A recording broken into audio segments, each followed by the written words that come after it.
lahat ng kayamanan ng Kandake o Reyna ng Ethiopia. Nagpunta siya sa Jerusalem at sumamba sa Diyos. Siya'y pauwi na noon, nakasakay sa kanyang karwahe at nagbabasa ng aklat ng propeta Isaías. Sabayan mo ang sasakyang iyon, sabi ng Espiritu kay Felipe. Ang salita ng Diyos. Salamat sa Diyos. O Panginoon, ito ay naglakbay sa iba't ibang nayon at bayan. Nagkaloob ng iyong mga biyaya at pagpapala.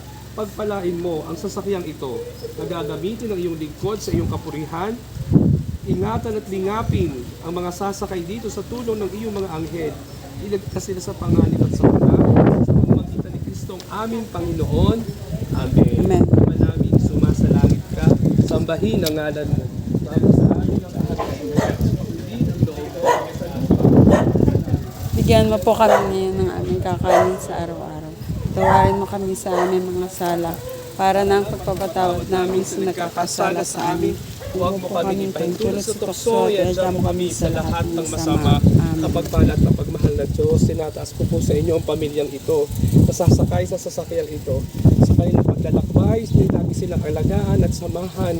Tulungan niyo sila, Panginoon, sa kanilang mga pinagsusumikapan, sa lahat po ng araw ng kanilang buhay. Bigyan niyo po sila ng masaya, maligaya, at marami pang araw ng kanilang buhay at taon para po sila'y maging lingkod mo para sa ilang pamilya at para sa ilang mahal sa buhay.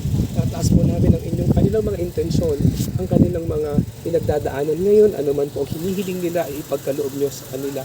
Alagaan nyo po ang sasakyang ito, panatilihin nyo pong maayos ang mga pyesa, ilayo po sa mga nagmamanehong walang habas, at lagi niyo pong ingatan saan man po sila pupunta. Sa ngalan ng iyong anak na si Jesus, kasama ng Espiritu Santo, magpasawalang hanggan.